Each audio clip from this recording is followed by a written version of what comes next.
નમસ્કાર વિદ્યાર્થી મિત્રો, હું હાર્દિક પારેખ આપ સૌનું નેક્સ્ટ SPEI ની YouTube ચેનલ પર સ્વાગત કરું છું. મિત્રો, આપણે અત્યાર સુધી ટોટલ 10 ટાઈપ ભણી ચૂક્યા છીએ. આજના લેક્ચરમાં આપણે વાત કરવાની છે ટાઈપ નંબર 11 ની. તો મિત્રો, ટાઈપ નંબર 11 નું શીર્ષક શું રહેલું છે? તો કે ભાઈ ભાગીદારને મળતી મૂડીના વ્યાજ સહિતની રકમ શોધો. હવે મિત્રો, આ ટાઈપમાં આવવાનું શું છે, રકમમાં શું આપેલું છે? તો કે મિત્રો, માની લો કે ત્રણ ભાગીદારો રહેલા હોય, A, B અને C. તો તમને ત્રણમાંથી કોઈ પણ ભી એક ભાગીદારને મૂડીના વ્યાજ સહિત કેટલી રકમ મળે છે તે આપી દીધેલી છે, અને એના આધારે તમારે બાકીના બે ભાગીદારને મૂડી પર વ્યાજ સહિત કેટલી રકમ મળશે તે શોધવાનું રહેશે. હવે મિત્રો, તમને સવાલ થાય કે ભાઈ મૂડીના વ્યાજ સહિત મળતી રકમ એટલે શું? તો એક તો ખબર પડી જાય કે મૂડીનું વ્યાજ એમાં આવી ગયું.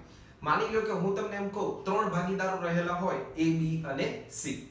તો C ને માની લો કે મૂડીના વ્યાજ સહિત ₹60,000 મળે છે.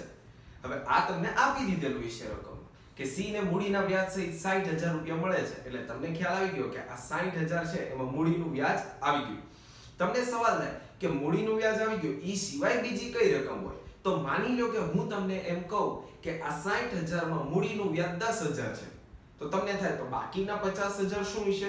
તો કે મિત્રો નફો. કારણ કે તમને ખ્યાલ છે કે ભાગીદારને શું મળતું હોય છે? નફો. પેઢીમાંથી નફો મળતો હોય. તો આ મૂડીના વ્યાજ સહિતની રકમ એટલે શું? તો કે નફો પ્લસ મૂડી પર વ્યાજ બેયનો સરવાળો એટલે મૂડી પર વ્યાજ સહિતની રકમ. તો અહીંયા પણ તમારે આ ટાઈપમાં આવું જ કરવાનું રહેશે. નફો તથા મૂડી પર વ્યાજ અલગ પાડવાનું છે, અને આના આધારે બાકીના બંને ભાગીદારને મૂડી પર વ્યાજ સહિત કેટલા રૂપિયા મળશે તે શોધવાનું રહેશે. મિત્રો, આ ટાઈપને રિલેટેડ ચોપડીમાં બે સમ આપેલા છે. એ ઉપરાંત આપણે પ્રેક્ટિસ માટેનો પણ સમ ગણીશું, અને આમાં જેટલા બી ધ્યાનમાં રાખવાના મુદ્દા છે કે સ્ટેપ બાય સ્ટેપ કઈ રીતે ગણતરી કરવી તેનો પણ આપણે ડિટેલમાં અભ્યાસ કરીશું. અહીંયા પણ એક કોષ્ટક તૈયાર કરવાનું આવશે.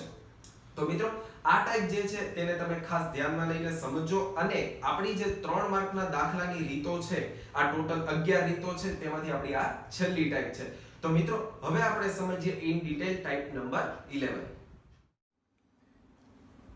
તો મિત્રો, ટાઈપ નંબર 11, ભાગીદારને મળતી મૂડીના વ્યાજ સહિતની રકમ શોધવી. હવે તમને મેં કહી દીધેલું છે કે ભાઈ અહીંયા આપણે શોધવાનું છે કે ભાઈ ભાગીદારને મૂડીના વ્યાજ સહિત કેટલા રૂપિયા મળશે. હવે એક તો ખબર પડી ગઈ કે ભાઈ મૂડીના વ્યાજ સહિત એટલે ભાગીદારને જે છે એ મૂડીનું વ્યાજ મળે છે, અને બીજી કઈ રકમ મળશે? તો કે એને નફો મળે છે. આપણે અત્યાર સુધીની ટાઈપ જો એમાં તમને ખ્યાલ જ છે કે ભાગીદારને નફો તો મળે જ છે.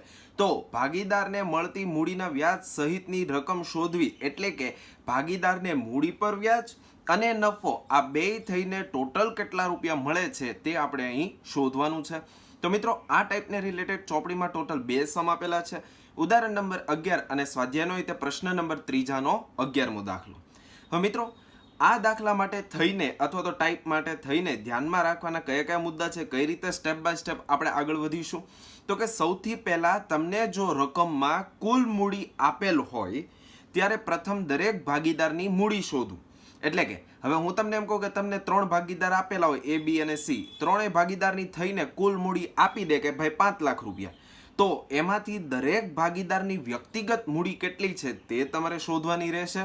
ત્યારબાદ નિયત દરે મૂડી પર વ્યાજ શોધવું. જે રકમમાં તમને આપી દીધેલી છે કે ભાઈ 6% વ્યાજ ગણવું કે 8% વ્યાજ ગણવું કે 10% વ્યાજ ગણવું, તો ત્રણેયની મૂડી પર વ્યાજ ગણી લેવાનું રહેશે. ત્યારબાદ નફો શોધો, એટલે કે ભાગીદારને કેટલો નફો મળે છે તે આપણે શોધવાનું રહેશે. અને નફો મળી જાય, વ્યાજ મળી જાય એટલે બેનો તમે સરવાળો કરો એટલે તમને ખબર પડી જાય કે મૂડીના વ્યાજ સહિત ભાગીદારને કેટલી રકમ મળશે. તો મિત્રો, આપણે આ જે કાંઈ પણ બી સમજૂતી મેળવી, તો સ્વાધ્યાયના કે ઉદાહરણના દાખલામાં જતા પહેલા તમને એક ઓરલ આઈડિયા આપી દઉં, એક આપણું ઉદાહરણ લઈને હું તમને સમજાવી દઉં એટલે તમને ખ્યાલ આવે કે સ્ટેપ બાય સ્ટેપ કઈ રીતે આપણે આગળ વધવાનું રહેશે. હવે મિત્રો, માની લઈએ કે આપણી પાસે 3 ભાગીદારો રહેલા છે. એક પેઢીમાં 3 ભાગીદારો રહેલા હોય, A, B અને C. ત્રણેય ભાગીદારો વચ્ચે નફા નુકસાનનું પ્રમાણ માની લ્યો કે 1:1:1 હોય, એટલે કે ટોટલ કેટલા ભાગ થશે? 3. હવે મિત્રો, હું તમને એમ કહું કે ત્રણેય ભાગીદારની થઈને કુલ મૂડી માની લ્યો કે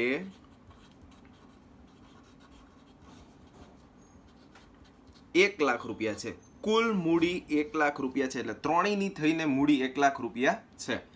મૂડીનું પ્રમાણ તમને માની લ્યો કે આપી દીધું હોય, મૂડીનું પ્રમાણ માની લ્યો કે તમને આપ્યું હોય 2:2:1 મૂડીનું પ્રમાણ છે મિત્રો, એટલે કે ત્રણેય ભાગીદાર વચ્ચે 1 લાખ રૂપિયાની મૂડીના પ્રમાણ 2:2:1 માં વહેંચાયેલી છે.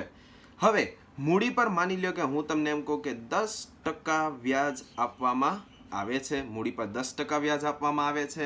અને એક વિગત હજી પણ તમને આપેલી હશે કે ભાઈ માની લ્યો સી નામના ભાગીદારને મૂડીના વ્યાજ સહિત કેટલા રૂપિયા મળશે એ પણ તમને આપી દીધેલ હશે. તો મિત્રો આ જે વિગત છે હું તમને એમ કહું કે હાલો ભાઈ સીને મૂડીના વ્યાજ સહિત કેટલા રૂપિયા મળશે, તો હું માની લ્યો કે અહીંયા તમને એમ કહું કે 11,000 રૂપિયા મૂડીના વ્યાજ સહિત મળે છે સીને. 11,000 રૂપિયા મૂડીના વ્યાજ સહિત, એટલે આમાં મૂડીનું વ્યાજ આવી ગયેલું છે.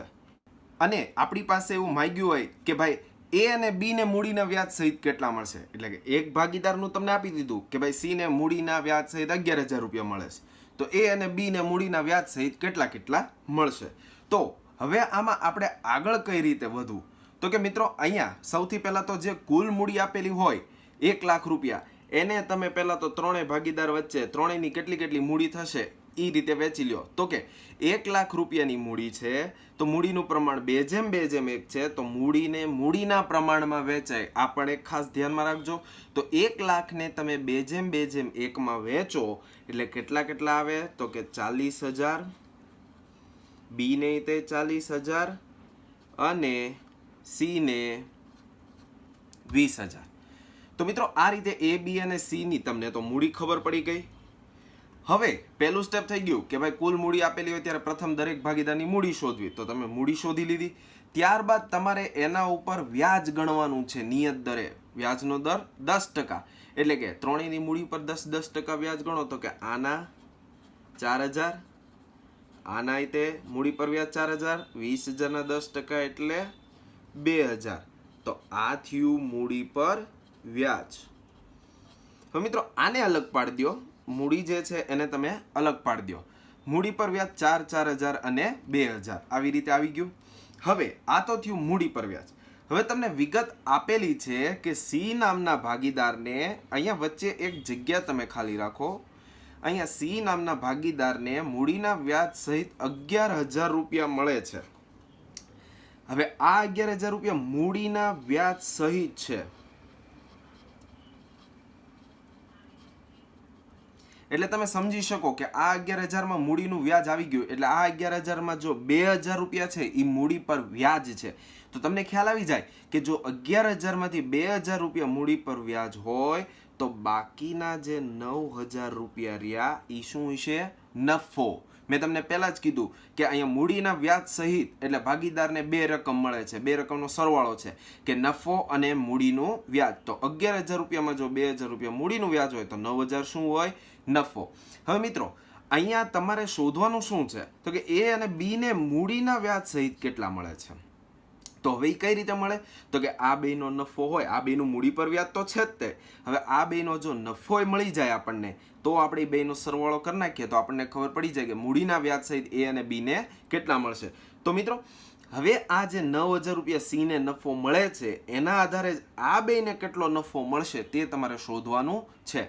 તો અહીંયા મિત્રો મેં તમને પહેલા જ કહ્યું કે ત્રણેય ભાગીદારો વચ્ચે નફા નુકસાનનું પ્રમાણ સરખે હિસ્સે છે, એટલે ત્રણેયને સરખો નફો મળે છે. તો જો અહીંયા સી ને 9,000 રૂપિયા નફો મળતો હોય તો એ ને તે 9,000 રૂપિયા નફો મળે અને બી ને તે 9,000 રૂપિયા નફો મળે. તો આ થયું વેચણી પાત્ર નફો કે જે આપણે ત્રણેય વચ્ચે વહેંચેલો છે 9,000 રૂપિયા. હવે મિત્રો એ અને બી ને મૂડીના વ્યાજ સહિત કેટલા મળશે તે ઈઝી આન્સર થઈ ગયો આપણી માટે. તો કે 9 ને 4 13,000 રૂપિયા આને, અને આને તે 9 ને 4 13,000 રૂપિયા આવી રીતે. તો મિત્રો આ વસ્તુ આપણે આ ટાઈપમાં મેળવવાની છે.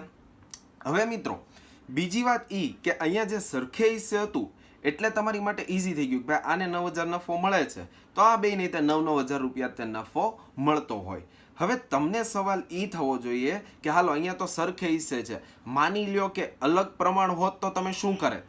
માની લ્યો કે હું તમને એમ કહું નફા નુકસાનનું પ્રમાણ જે છે એ 3:2:1 હોત તો તો મિત્રો અહીંયા આપણે ત્રિરાશિ મૂકીને કામ આગળ વધારવું પડે. હવે કઈ રીતે?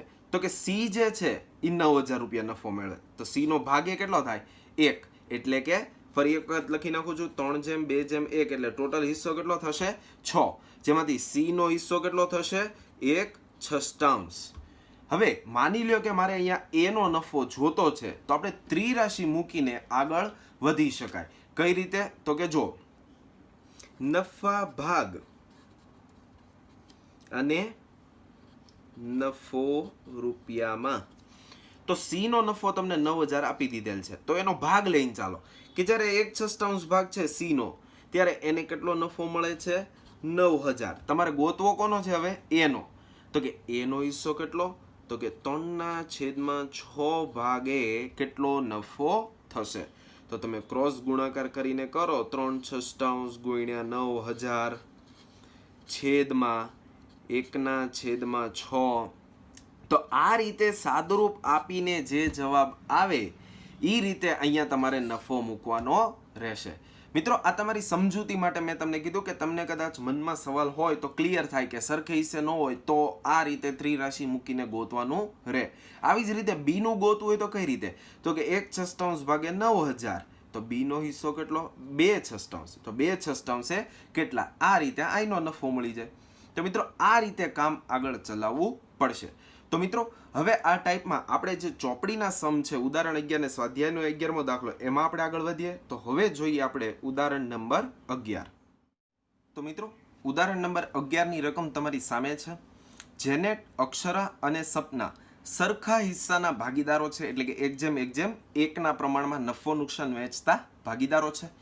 તેમની કુલ મૂડી રૂપિયા 3 લાખ છે. અહીંયા તમને ત્રણેયની થઈને કુલ મૂડી 3 લાખ રૂપિયા આપી દીધી છે. તેમની મૂડીનું પ્રમાણ 2:3:5 છે. સમજો, નફા નુકસાનનું પ્રમાણ 1:1 અને મૂડીનું પ્રમાણ 2:3:5. પેઢી મૂડી પર વાર્ષિક 6% દરે વ્યાજ ચૂકવે છે. ભાગીદાર અક્ષરાને મૂડીના વ્યાજ સહિત ₹45,400 મળ્યા છે. તો ભાગીદાર જેનેટ અને સપનાને મૂડીના વ્યાજ સહિત કેટલા રૂપિયા મળે? તો મિત્રો, અહીંયા એક ભાગીદારનું તમને મૂડીના વ્યાજ સહિત કેટલા રૂપિયા મળે છે એ આપી દીધું છે, અને એના આધારે તમારે બાકીના 2 ભાગીદારને મૂડીના વ્યાજ સહિત કેટલા મળશે તે શોધવાનું રહેશે. તો મિત્રો, આપણે આગળ વધીએ કે કઈ રીતે કરવું. તો સૌથી પહેલા આપણે ગણતરી કરવાની રહેશે, અને હમણાં મેં જે તમને ઓરલી સમજાવ્યું એની બદલે અહીંયા આપણે જે ગણતરી કરશું પ્રોપર દાખલામાં, તે વ્યવસ્થિત એક આપણે આખું કોષ્ટક તૈયાર કરીને બતાવવાનું રહેશે. તો હવે આપણે હું કોષ્ટક તૈયાર કરી લઉં અને તમને બતાવું કે કઈ રીતે ગણતરી કરવાની રહેશે. તો મિત્રો, આ રીતે 4 કોલમ વાળું એક આપણે કોષ્ટક તૈયાર કરવાનું રહેશે, જેમાં પહેલું કોલમ તમને ખ્યાલ જ છે કે વિગત આવશે. બાકીના 3 કોલમ તો કે 3 ભાગીદાર માટેના, એક જેનેટ, અક્ષરા અને લાસ્ટ સપના. તો મિત્રો, આ રીતે સૌથી પહેલા તમે કોષ્ટક તૈયાર કરી નાખો. હવે તમને ખ્યાલ છે પહેલું સ્ટેપ શું છે? તો કે રકમમાં તમને કુલ મૂડી આપી દીધેલ છે. તો સૌથી પહેલા એ કુલ મૂડી ઉપરથી દરેક ભાગીદારની વ્યક્તિગત મૂડી કેટલી છે તે તમારે શોધવાનું રહેશે. તો સૌથી પહેલા આપણે મૂડીને વહેંચી લઈએ. તો કે મૂડી જે છે 3 લાખ રૂપિયા, એ કયા પ્રમાણમાં આપણે વહેંચીશું? મૂડીના પ્રમાણમાં. મૂડીના પ્રમાણમાં વહેંચાય એટલે 2:3:5, એટલે કે 2:3:5 ના પ્રમાણમાં. તો મિત્રો, તમે કુલ મૂડી જે 3 લાખ રૂપિયા છે તેને તમે 2:3:5 ના પ્રમાણમાં વહેંચો તો તમને ખ્યાલ આવે કે ત્રણેયની મૂડી કેટલી આવશે. તો કે સૌથી પહેલો જે ભાગીદાર છે એની મૂડી આવશે 60,000 રૂપિયા. ત્યારબાદ બીજા ભાગીદારની મૂડી કેટલી આવશે? તો કે 90,000 રૂપિયા. અને ત્યારબાદ છેલ્લા ભાગીદારની એટલે કે સપનાની મૂડી કેટલી આવશે? તો કે 1,50,000 રૂપિયા. ફરી એક વખત કહી દઉં, આપણે આ મૂડી કઈ રીતે વહેંચી શકાય તમને ખ્યાલ જ છે. કુલ મૂડી કેટલી છે? માની લો જેનેટ માટે આપણે વિચારીએ તો કે કુલ મૂડી કેટલી? તો કે 3 લાખ. એમાંથી જેનેટની મૂડી કેટલી? તો કે એનો હિસ્સો કેટલો? 2, એટલે ગુણ્યા 2 ભાગ્યા ટોટલ ભાગ એટલે 2:3:5, એટલે ટોટલ ભાગ કેટલા થાય? 10. તો આ રીતે. એવી જ રીતે બીજા ભાગીદારની તો કે 3 લાખ ગુણ્યા 3 ભાગ્યા 10. ત્રીજા ભાગીદારની તો કે 3 લાખ ગુણ્યા 5 ભાગ્યા 10. આ રીતે ત્રણેયની આપણે મૂડી વેચી દીધી. હવે મિત્રો આ જે આપણે મૂડી મેળવી ત્રણેયની વ્યક્તિગત, એને તમે અલગ પાડી દો આ રીતે. હવે બીજું સ્ટેપ આપણે શું કરવાનું છે, તો કે તમે સૌથી પહેલા તો કે ભાઈ મૂડી મેળવી, હવે તમારે મૂડી પર વ્યાજ ગણી લેવાનું છે નિયત દરે. મૂડીનો વ્યાજ કેટલો છે? 6%. તો કે 6%ના દરે મૂડી પર વ્યાજ, 6%ના દરે મૂડી પર વ્યાજ. તો તમે ત્રણેયના મૂડી પર 6% લેખે વ્યાજ ગણી નાખો. તો સૌથી પહેલો ભાગીદાર જે છે તેની મૂડી છે 60,000. તો 60,000ના 6% એટલે કઈ રીતે આવશે, તો કે 3600. ત્યારબાદ અક્ષરાનું ગણીએ તો કે 90,000ના 6% એટલે કેટલા આવશે? 5,400. અને છેલ્લે 1,50,000 એના તમે 6% કરશો એટલે કેટલા આવશે? 9,000 રૂપિયા. તો મિત્રો આ રીતે આપણને મળ્યું મૂડી પર વ્યાજ.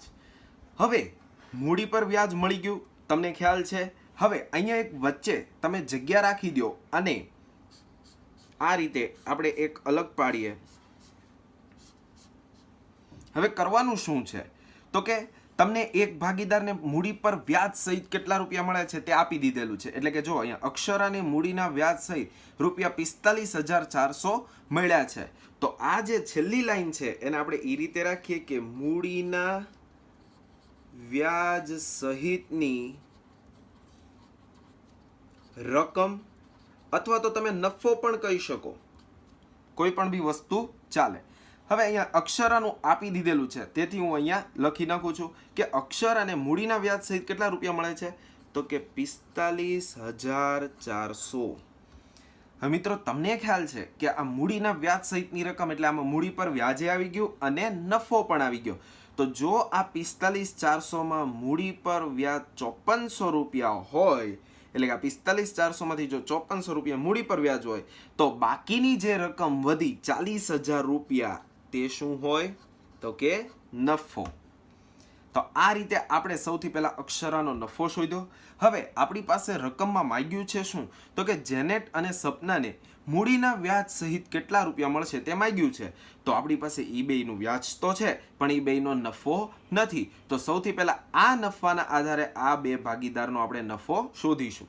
તો કે જો અહીંયા અક્ષરાને 40,000 રૂપિયા નફો મળતો હોય તો જેનેટ અને સપનાને કેટલો નફો મળે, ઈ બંનેને પણ સરખો જ મળે. કારણ કે અહીંયા ત્રણેય ભાગીદારો સરખા હિસ્સાના ભાગીદારો છે, એટલે કે 1:1 એટલે ત્રણેય ભાગીદારને સરખો નફો મળે. તેથી આને પણ 40,000 રૂપિયા નફો મળે અને સપનાને પણ 40,000 રૂપિયા નફો મળશે. હવે અહીંયા લખવું શું, તો કે વેચણી પાત્ર નફો. વેચણી પાત્ર નફો જે કયા પ્રમાણમાં વેચેલ છે, 1:1 પ્રમાણમાં. હવે આપણી પાસે રકમમાં જે માંગ્યું છે કે ભાઈ મૂડીના વ્યાજ સહિત જેનેટ અને સપનાને કેટલા મળશે તે આપણે શોધી લઈએ. તો કે સૌથી પહેલા જેનેટને કેટલા મળશે, તો કે ભાઈ મૂડી પર વ્યાજ 3600 અને 40,000 નફાના એટલે 43,600.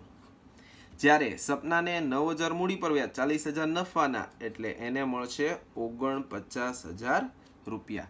તો આ થયું મૂડીના વ્યાજ સહિતની રકમ જેનેટ અને સપનાને કેટલા મળશે.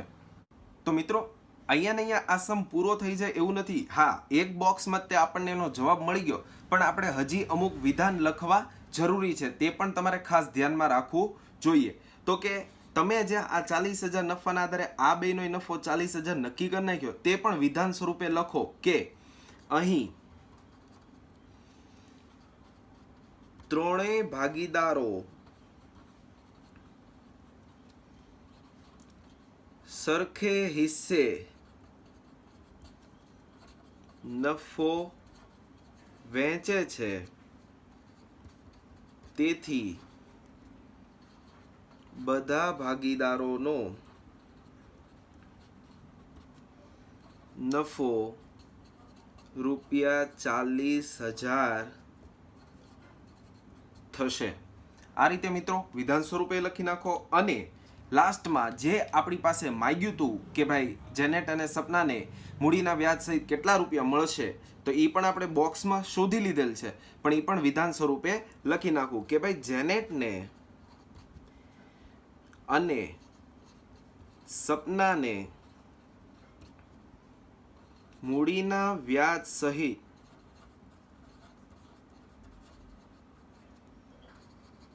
અનુક્રમે ₹43,600 અને ₹49,000 મળશે. તો મિત્રો આ રીતે અહીંયા આપણો સમ પૂરો થાય છે. આ રીતે ગણતરી થશે. ખાસ ધ્યાનમાં રાખવું, મૂડી તમે ત્રણેયની વ્યક્તિગત મેળવી લીધી, પછી એને અલગ કરી નાખો, કારણ કે એ પછી ગણતરીમાં આ બે વસ્તુને આપણે ધ્યાનમાં લેતા હોઈએ છીએ. તો આ પણ ખાસ ધ્યાનમાં રાખજો અને આ વિધાન લખવાનું પણ ભૂલાય નહીં. તો મિત્રો આપણે જોયું ઉદાહરણ નંબર 11. હવે આપણે જોઈએ સ્વાધ્યાયનો દાખલા નંબર 11. તો મિત્રો સ્વાધ્યાયના દાખલા નંબર 11 ની રકમ તમારી સામે છે. એ, બી અને સી સરખા હિસ્સાના ભાગીદારો છે, એટલે કે નફા નુકસાનનું પ્રમાણ 1:1 છે. તેમની કુલ મૂડી ₹4,50,000 છે, એટલે ત્રણેયની થઈને કુલ મૂડી 4,50,000 આપી દીધેલી છે. તેમની મૂડીનું પ્રમાણ 1:3:2 છે. પેઢી મૂડી પર વાર્ષિક 9%ના દરે વ્યાજ ચૂકવે છે, એટલે મૂડી પર વ્યાજનો દર 9%. ભાગીદાર સીને મૂડીના વ્યાજ સહિત ₹73,500 મળ્યા છે. તો ભાગીદાર એ અને બીને મૂડીના વ્યાજ સહિત કેટલા રૂપિયા મળશે? તો મિત્રો અહીંયા પણ સેમ, એક ભાગીદારનું મૂડીના વ્યાજ સહિત રકમ આપી દીધેલી છે. બાકીના બે ભાગીદારોને મૂડીના વ્યાજ સહિત કેટલા રૂપિયા મળશે તે આપણે અહીં ગણતરી કરવાની રહેશે. તો સૌથી પહેલા આપણે ગણતરીના ભાગ રૂપે તમને ખ્યાલ છે કે આપણે એક કોષ્ટક તૈયાર કરવાનું રહેશે. તો આપણે કોષ્ટક તૈયાર કરી લઈએ 4 કોલમ વાળું. તો મિત્રો આ રીતે આપણે એક કોષ્ટક તૈયાર કરી નાખ્યું. હવે આપણે એમાં પહેલું કોલમ જે છે એ વિગત માટેનું, ત્યાર પછીના 3 કોલમ 3 ભાગીદારો માટેના રહેશે, એ, બી અને સી. હવે મિત્રો અહીંયા સૌથી પહેલું કામ આપણે શું કરવાનું છે, તો કે કુલ મૂડી આપી દીધેલી છે, તો ત્રણેય ભાગીદાર વચ્ચે એ મૂડીને વહેંચી દઈએ. તો અહીંયા કુલ મૂડી છે 4,50,000. તો કે કુલ મૂડી ને કયા પ્રમાણમાં વહેંચીશું? મૂડીના પ્રમાણ, એટલે કે 1:3:2 ના પ્રમાણમાં. તો મિત્રો 4,50,000 ની મૂડીને તમે 1:3:2 ના પ્રમાણમાં ત્રણેય ભાગીદારો વચ્ચે વહેંચો તો કેટલા રૂપિયા આવશે? તો કે સૌથી પહેલા ભાગીદારની મૂડી આવશે ₹75,000.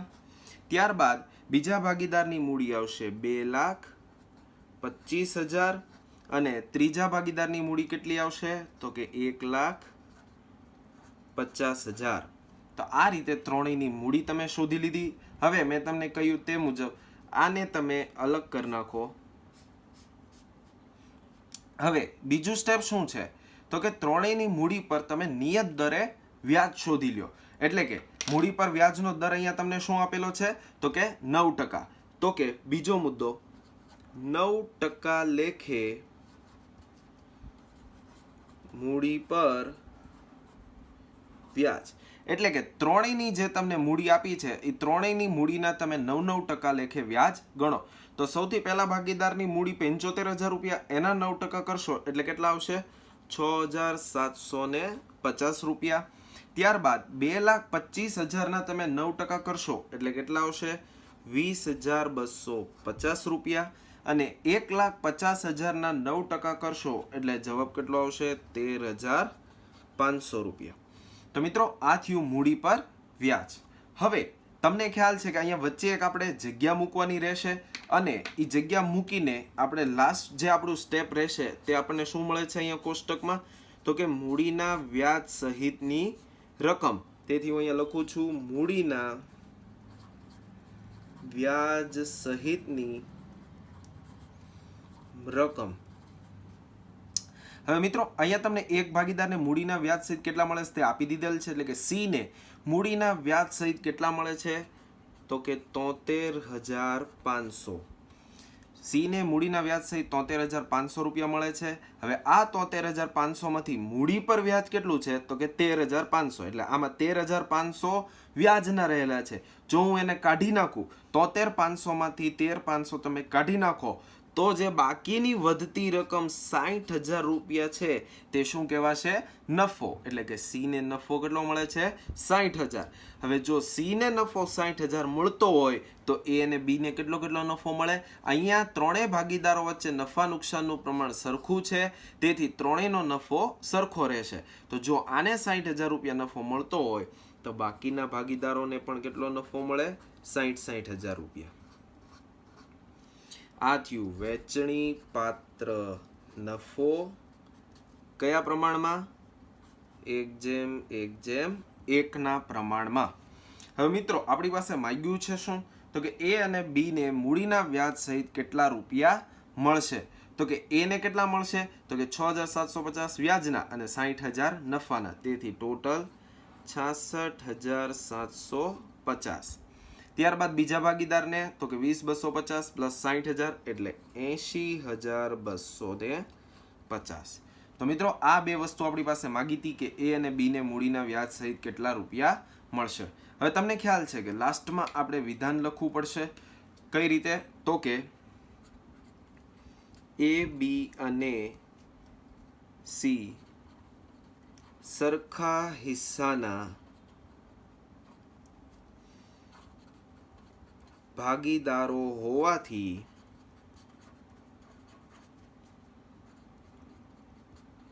ત્રણેયનો નફો ₹60,000 થશે. તો મિત્રો આમાં તમે તમારી રીતનું પણ લખી શકો, થોડાક શબ્દ આમથી આમ થઈ જાય તો પણ કાંઈ વાંધો છે નહીં, પણ આ વિધાન લખાવવું જરૂરી છે. ત્યારબાદ મિત્રો બીજું વિધાન આપણે શું લખી શકીએ? તો કે જે સવાલનો જવાબ માંગ્યો તો તે કે એ ને મૂડીના વ્યાજ સહિત ₹66,750 અને બી ને 80,250 મળશે. તો મિત્રો આ રીતે દાખલાની ગણતરી થશે. તો આપણે જોઈએ ચોપડીના 2 દાખલા. હજી એક દાખલો આપણે પ્રેક્ટિસ માટે જોઈએ. તો હવે જોઈએ પ્રેક્ટિસ માટેનો સમ. તો મિત્રો પ્રેક્ટિસ માટેની રકમ તમારી સામે છે. એ બી અને સી સરખા હિસ્સાના ભાગીદારો છે. તેમની પેઢીની કુલ મૂડી જે છે તે 2 લાખ રૂપિયા આપેલ છે. તેમની મૂડીનું પ્રમાણ 7:1:2 છે. પેઢી મૂડી પર વાર્ષિક 6% દરે વ્યાજ ચૂકવે છે. ભાગીદાર સી ને મૂડીના વ્યાજ સહિત ₹62,400 મળ્યા છે. તો ભાગીદાર એ ને મૂડીના વ્યાજ સહિત કેટલા મળશે? અહીંયા ફક્ત આપણી પાસે એવું માંગ્યું કે ભાઈ એ ને મૂડીના વ્યાજ સહિત કેટલા મળશે, પણ તોય તે મિત્રો આપણે બાકીના બંને ભાગીદાર એટલે કે એ અને બી બેયને મૂડીના વ્યાજ સહિત કેટલા મળશે તે આપણે શોધી લઈશું. તો તમને ખ્યાલ છે કે આપણે સૌથી પહેલા ગણતરી તરીકે એક 4 કોલમ વાળું કોષ્ટક તૈયાર કરવાનું રહેશે. તો આપણે સૌથી પહેલા એક કોષ્ટક તૈયાર કરી લઈએ. તો મિત્રો આ રીતે આપણે એક કોષ્ટક તૈયાર કરી લીધું, જેમાં સૌથી પહેલું કોલમ વિગત, ત્યાર પછીના 3 કોલમ ભાગીદારો માટેના એ, બી અને સી.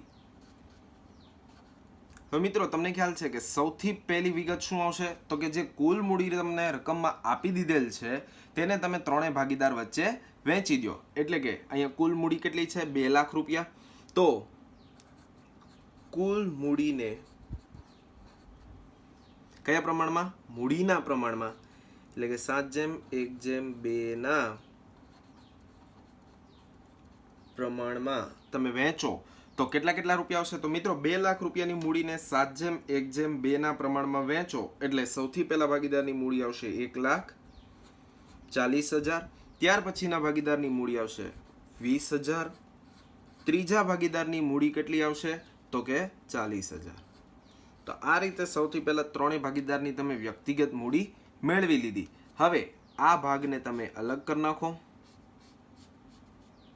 હવે આપણું બીજું સ્ટેપ શું રહેલું છે? તો કે નિયત દરે મૂડી પર વ્યાજ ગણો. તો આપણે અહીંયા વ્યાજનો દર 6% આપેલ છે, તો 6% લેખે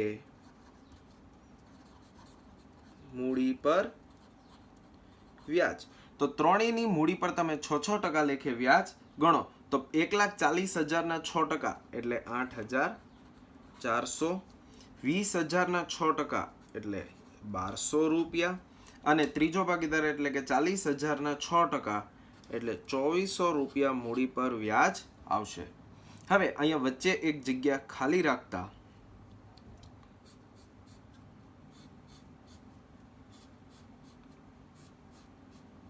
તમને ખ્યાલ છે કે સૌથી છેલ્લે શું મળવાનું આપણને? તો કે મૂડીના વ્યાજ સહિતની રકમ.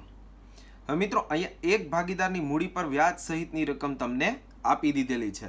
તો કે સી ને મૂડીના વ્યાજ સહિત કેટલા મળે છે? તો કે 62,400.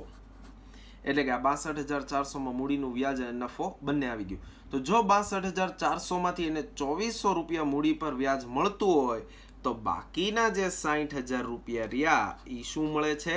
તો કે નફો. એટલે કે સી ને જો 60,000 રૂપિયા નફો મળતો હોય તો એ અને બી ને તે કેટલો નફો મળે? 60,000. કારણ કે સરખા હિસ્સાના ભાગીદાર છે એટલે બધા ભાગીદારને સરખો નફો મળે. તો આ બંને ભાગીદારને પણ 60,000 રૂપિયા નફો મળશે, જે કહેવાશે વેચણી પાત્ર નફો. કયા પ્રમાણમાં? 1:1:1 ના પ્રમાણમાં. હવે આપણી પાસે જે રકમમાં માંગ્યું છે તે કે ભાઈ એ ને મૂડીના વ્યાજ સહિત કેટલા મળશે. ફક્ત એનું માંગ્યું છે, પરંતુ આપણે બંને ભાગીદારનું મેળવી લેશું. તો કે એ ને 60,000 પ્લસ 8,400 એટલે કે 68,400 મળશે, જ્યારે બી ને 60,000 પ્લસ 1,200 એટલે 61,200 મળશે. તો મિત્રો આ રીતે ગણતરી થશે. હવે લાસ્ટમાં જે આપણે વિધાન લખવાનું રહે છે તે આપણે લખી લઈએ. તો કે